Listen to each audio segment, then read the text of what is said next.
हे guys, जय Mahakal. Welcome to your channel MP RM. इस series में हम अलग अलग कोचिंग संस्थानों के नोट्स को कंप्लीट करते हैं। तो आज हमारा टॉपिक है ज्योग्राफी, जिसमें हम ज्योग्राफी के 100 क्वेश्चन को कंप्लीट करने वाले हैं। तो प्लीज़ गाइस, यदि अभी तक आपने हमारा चैनल सब्सक्राइब नहीं किया है तो पहले चैनल को सब्सक्राइब करें, वीडियो को लाइक करें, कमेंट करें और शेयर करें। चलिए गाइस, स्टार्ट करते हैं। कान्हा टाइगर रिजर्व किस राज्य में स्थित है? तो कान्हा टाइगर रिजर्व मध्य प्रदेश में स्थित है। उत्तर पश्चिम में स्थित पर्वत बताइए। तो उत्तर पश्चिम में स्थित पर्वत जो है वो है अरावली। देखिए, ये है हमारा पूरा भारत। इसको 4 भागों में बांटा जाता है। तो इस उत्तर में क्या है? हिमालय है। जैसे उत्तर पश्चिम में अरावली है, पश्चिम में अपना पश्चिम सह्याद्री है, जिसको पश्चिमी घाट कहा जाता है, और इस साइड पूर्वी घाट है।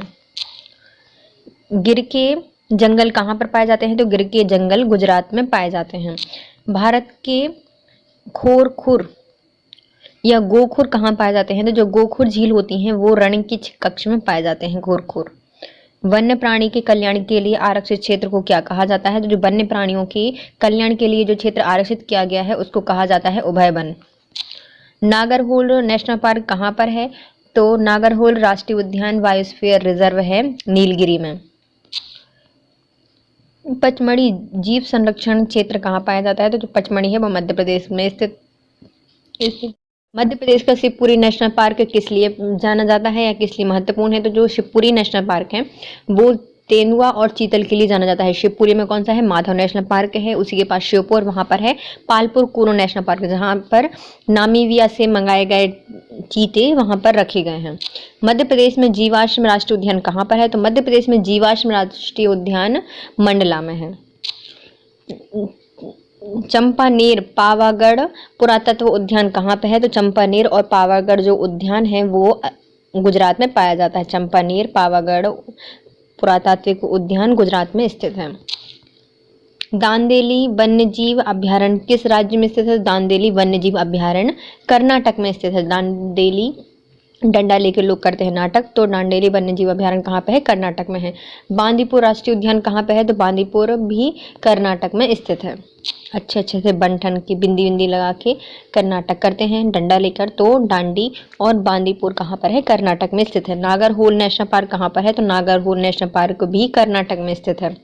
एकमात्र सेंचुरी है जहाँ पर कश्मीरी महामृग पाए जाते हैं, तो हैमिश ने डची ग्राम जो सेंचुरी है वहां पर पाए जाते हैं कश्मीरी मृग, जिनको स्टैग भी कहा जाता है। किस वाद्य यंत्र वादक को पद्मश्री से लेकर भारत रत्न तक के सभी राष्ट्रीय सम्मानों से अलंकृत किया जा चुका है? तो बिस्मिल्लाह खां ऐसे वाद्य यंत्र वादक हैं जिनको पद्मश्री और भारत रत्न तक उनको मिल चुका है। अनुष्का रविशंकर किस वाद्य यंत्र से संबंधित हैं? तो अनुष्का रविशंकर जी सितार वादक हैं। शंकर से सितार और शाह से शक्कर, शाह से सितार, तो रविशंकर सितार वादक हैं। पश्चिम बंगाल में रानीगंज का संबंध किससे है? तो जो रानीगंज क्षेत्र है वो कोयले के लिए जाना जाता है। तो पश्चिम बंगाल का जो रानीगंज इलाका है वो कोयले के लिए जाना जाता है। सबसे पहले कोयला वहीं खोदा गया था। कोयले क्षेत्र में किससे कोयला भंडार सबसे ज़्यादा होता है? तो झरिया में सबसे ज़्यादा कोयला पाया जाता है। सबसे ज़्यादा कोयले का भंडार कहाँ है? झरिया में है। महत्वपूर्ण अक्षांश भारत को 2 बराबर भागों में बांटती है। तो ऐसी कौन सी रेखा है जो भारत को बराबर भागों में बांटती है? तो वो है 23.5 उत्तरी अक्षांश रेखा, जिसको कर्क रेखा कहा जाता है। भारत का सुदूर पश्चिम बिंदु कौन सा है? तो भारत का सुदूर पश्चिम बिंदु है 86 डिग्री 7 मिनट पूर्वी गुजरात में स्थित है, जिसको गुहार मोती कहा जाता है। भारत के निम्नलिखित में से कौन सी पर्वत श्रेणी केवल एक राज्य में फैली हुई है? तो सह्याद्री तो बहुत जगह फैली हुई है। अजंता सिर्फ महाराष्ट्र में फैली हुई है। सतपुड़ा मध्य प्रदेश और महाराष्ट्र में फैली हुई है। और अलीराज जो अरावली है वो भी राजस्थान ऊपर यूपी वगैरह से होती हुई दिल्ली तक जाती है। भारत के सबसे प्राचीन वलित पर्वत श्रृंखला कौन सी है? तो भारत की सबसे पुरानी वलित पर्वतमाला है अरावली। मध्य प्रदेश में कुंभ मेला कहाँ लगता है? तो मध्य प्रदेश में कुंभ मेला लगता है एक ही जगह, उज्जैन, जो कि यहाँ पर सिंहस्थ लगता है 12 साल में एक बार लगता है, महाकाल स्थित है और शिप्रा नदी के तट पर लगता है। रथ यात्रा का बृहद उत्सव कहाँ मनाया जाता है? तो रथ यात्रा मनाई जाती है द्वारकापुरी में निकलती है, नहीं द्वारकापुरी नहीं, जगन्नाथपुरी में निकलती है। उड़ीसा के जगन्नाथ भगवान के यहाँ रथ यात्रा को निकाला जाता है। भारत में मिलने वाली जो अधिकांश कोयला है किस भूमि के निक्षेपों में पाया जाता है? जो भारत में कोयला पाया जाता है वो सबसे ज्यादा पाया जाता है गोंडवाना लैंड में। भारत में सर्वप्रथम 1774 में कोयला का उत्खनन किस स्थान पर किया गया था? तो 1774 में कोयले का उत्खनन किया गया था रानीगंज, पश्चिम बंगाल में। कौन सा देश भारतीय उपमहाद्वीप के अंतर्गत सम्मिलित नहीं है? तो भारतीय उपमहाद्वीप के अंतर्गत नहीं आता श्रीलंका, जबकि बांग्लादेश, नेपाल और पाकिस्तान भारतीय उपमहाद्वीप के अंतर्गत आते हैं। निम्नलिखित में से किस भारतीय राज्य की समुद्री तट सीमा सबसे छोटी है? तो ऐसा कौन सा राज्य है जिसकी समुद्री सीमा है वो सबसे कम है? तो गोवा खुद छोटा है और उसकी समुद्री तटीय सीमा भी बहुत छोटी है। सबसे ज़्यादा किसकी है? गुजरात की। भारत की सर्वोच्च पर्वत श्रेणी कौन सी है? तो भारत की सबसे ऊंची पर्वत श्रेणी है गॉडविन ऑस्टिन, जो गॉडविन ऑस्टिन जो कि कहाँ पर है? लद्दाख में स्थित है। कुल्लू घाटी निम्नलिखित पर्वत श्रेणियों के बीच स्थित है। तो कुल्लू घाटी कहाँ पर स्थित है? तो धौलाधार और पीर पंजाल में स्थित है। ठंड में जाते हैं तो बहुत ज़्यादा लू लगती है कुल्लू, तो कुल्हड़ से चाय पीते हैं, धौला धो के उसको पीर पंजाल पूरे अंदर पंजर झील ढीले हो जाते हैं। तो पीर पंजाल धौलाधार के बीच में स्थित है कुल्लू घाटी। चपचारकूट त्योहार कहाँ पे मनाया जाता है? चपचारकूट त्योहार मनाया जाता है मिजोरम में, क्योंकि अपन खाते हैं चाप चप चप तो मजे से खाते हैं। तो चपचारकूट महोत्सव कहाँ मनाया जाता है? मिजोरम में मनाया जाता है। हरेला क्या है? तो हरेला एक त्योहार है जो कि मणिपुर में मनाया जाता है। निम्नलिखित में से कहाँ से उत्तम किस्म के लौह अयस्क की प्राप्ति होती है? तो सबसे अच्छा लौह अयस्क मिलता है बैराडीला से।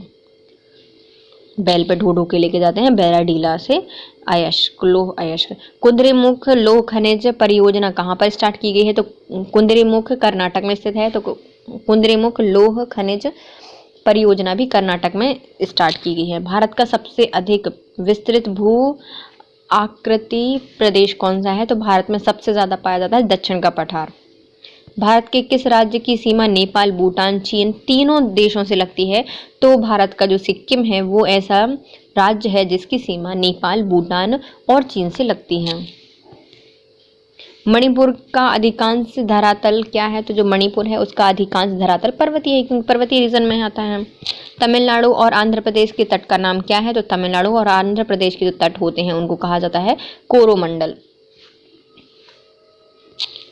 देखिए ये है हमारा भारत का तट, इसमें ये तमिलनाडु और कर्नाटक इसको कहा जाता है कोरोमंडल। पश्चिम रीजन जो कि केरल गोवा वाला है इसको कहा जाता है मालाबार, और इसको कहा जाता है कोंकण तट, और इसको कहा जाता है कनारा तट, और इसको कहा जाता है उत्तरी सरकार तट। हिमालय श्रेणी में मिलने वाली संकीर्ण एवं अनुदैर्घ्य लंबी घाटियों को किस नाम से जाना जाता है? तो हिमालय में मिलने वाली जो संकीर्ण और अनुदैर्घ्य लंबी घाटियां होती हैं उनको दून कहा जाता है। पश्चिम में दून और पूरब में उनको क्या कहा जाता है? द्वार कहा जाता है। लघु हिमालय श्रेणी के ढलान पर मिलने वाली छोटे छोटे घास के मैदानों को जम्मू कश्मीर में क्या कहा जाता है? तो जो हिमालय है उसकी ढलानों पर जो घास के मैदान होते हैं उनको जम्मू कश्मीर में कहा जाता है मर्ग।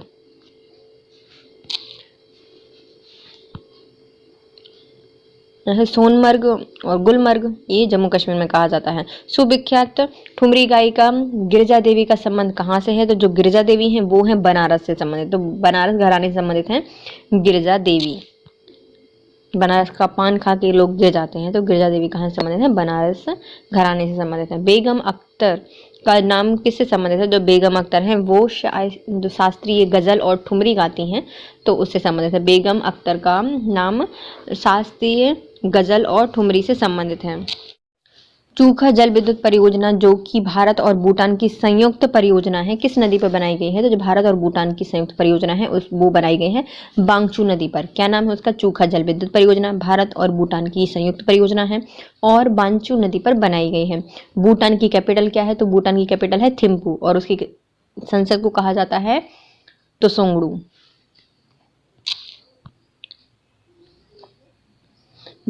महात्मा गांधी जल विद्युत परियोजना कहाँ पे बनाई गई है? तो जो महात्मा गांधी जल विद्युत परियोजना है वह कर्नाटक में बनाई गई है, शरावती नदी पर, जो कि सबसे बड़ी है। इस शरावती नदी पर बनाई गई है महात्मा गांधी जल विद्युत परियोजना।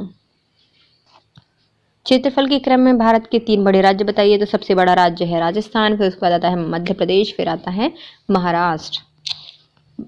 उत्तर पूर्वी राज्यों की 7 बहनों का ऐसा कौन सा राज्य है जो भाग नहीं है? तो 7 बहनों में आती हैं त्रिपुरा, मेघालय, अरुणाचल प्रदेश, मणिपुर, नागपुर और असम, मतलब नागालैंड और असम, लेकिन पश्चिम बंगाल इसके अंतर्गत नहीं आता।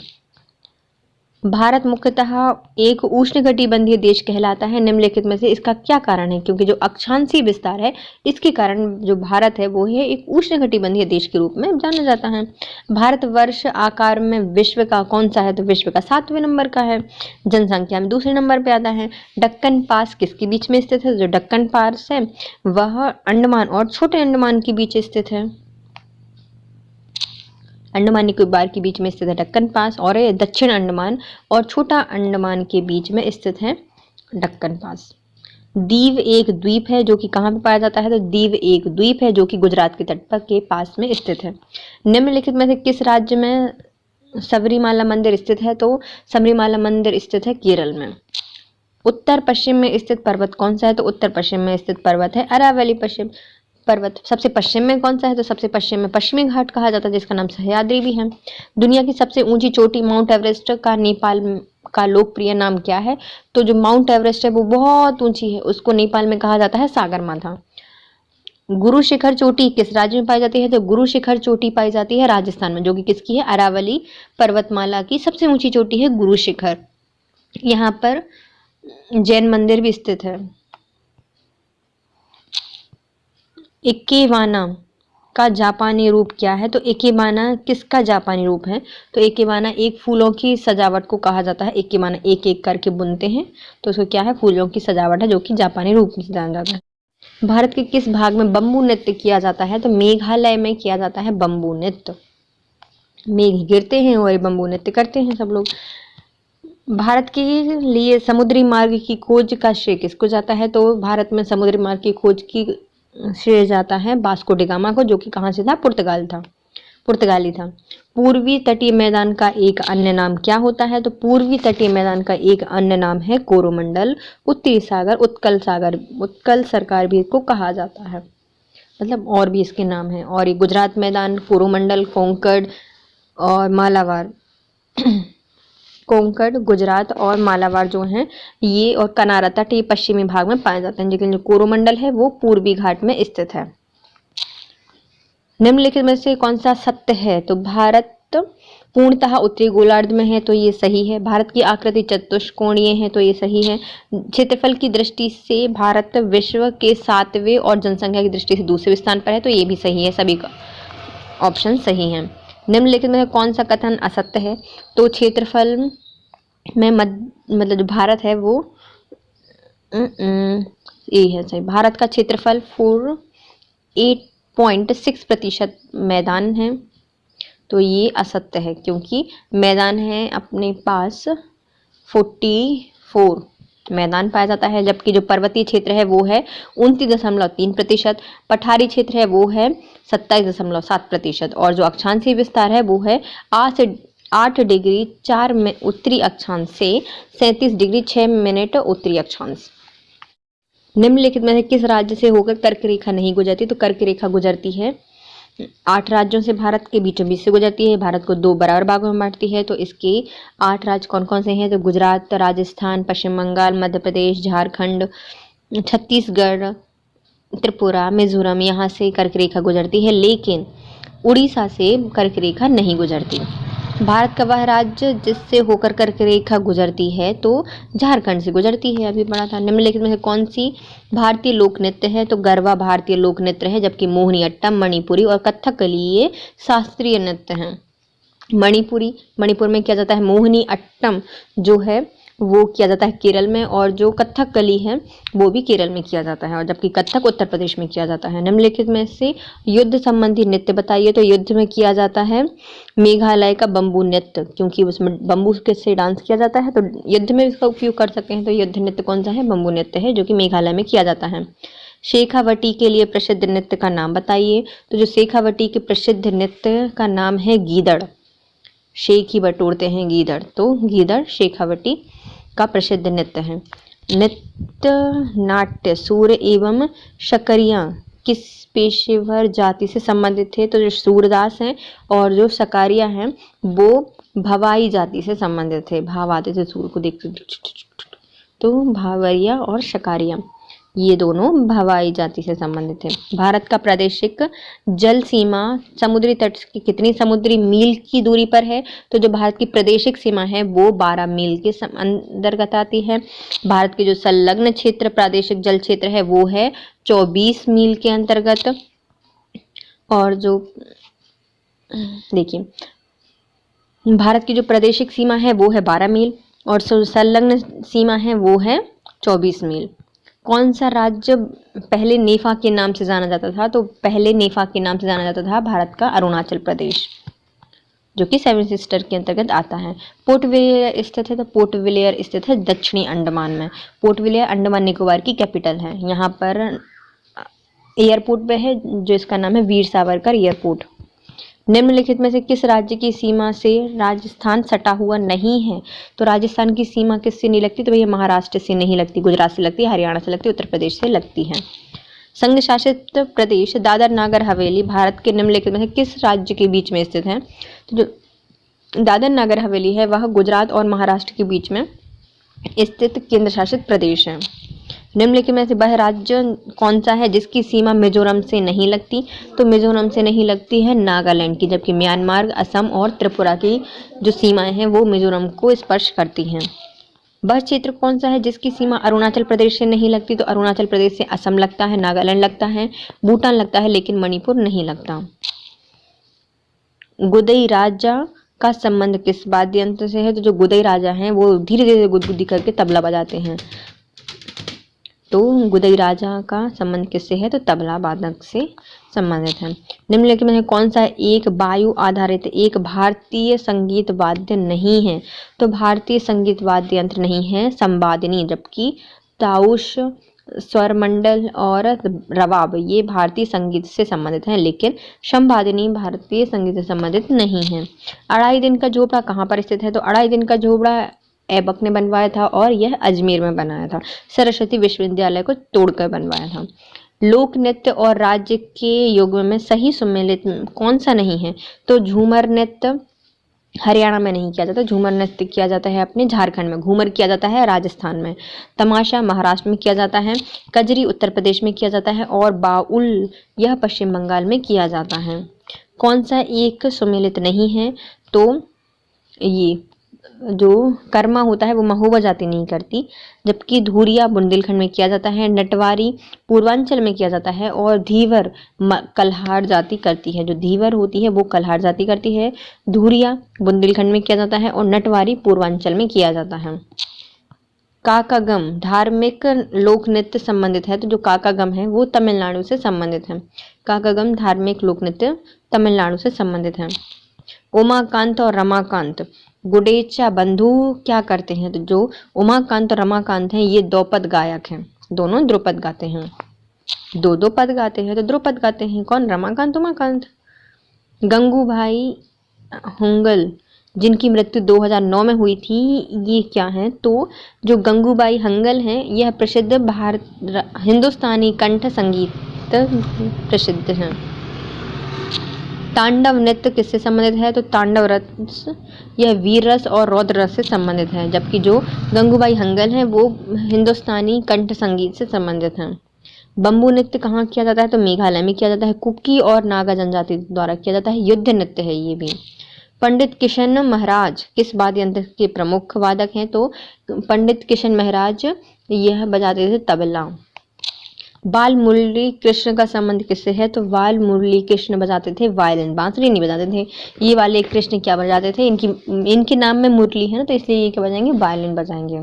शहभूम झारखंड किस लिए प्रसिद्ध है? तो जो शहभूम है वहां पे पाया जाता है सबसे ज्यादा तांबा, जो कि झारखंड में स्थित है। निम्नलिखित में से किस नदी घाटी को भारत का रूर कहा जाता है? तो दामोदर घाटी को कहा जाता है भारत का रूर, क्योंकि ये पाई जाती है नागपुर, छोटा नागपुर के पठार के आसपास पाई जाती है दामोदर की घाटी। भारत और पाकिस्तान के बीच सीमा का निर्धारण करने वाली रेखा को क्या कहा जाता है? रेडक्लिफ रेखा कहा जाता है। इसका निर्धारण किया था सर सिरिल जॉन रेडक्लिफ द्वारा। डूरंड रेखा निम्नलिखित में किन दो राज्यों के बीच में है? जो डूरंड रेखा है वो पाकिस्तान और अफगानिस्तान के बीच में स्थित है। हिमालय का पाद प्रदेश निम्नलिखित में किस नाम से जाना जाता है? जो हिमालय का पाद प्रदेश है उसको कहा जाता है शिवालिक श्रेणी। शिवालिक श्रेणी को कहा जाता है हिमालय का पाद प्रदेश। नंदा देवी कहाँ पर स्थित है? तो नंदा देवी है उत्तराखंड में, उत्तराखंड में स्थित है नंदा देवी। गिरनार पहाड़ियाँ कहाँ पर स्थित हैं? तो गिरनार पहाड़ियाँ स्थित हैं गुजरात में। गारो खासी जयंतिया पहाड़ी किस राज्य में स्थित है? तो गारो खासी जयंतिया पहाड़ी मेघालय में स्थित है। और इनकी जो सबसे ऊंची चोटी है उसको कहा जाता है Nokrek. Thank you so much guys. यहाँ पर हमारे 100 क्वेश्चन कंप्लीट होते हैं। यदि आपको वीडियो पसंद आया है तो वीडियो को लाइक कीजिए, कमेंट कीजिए, शेयर कीजिए। Thank you so much. Have a nice day.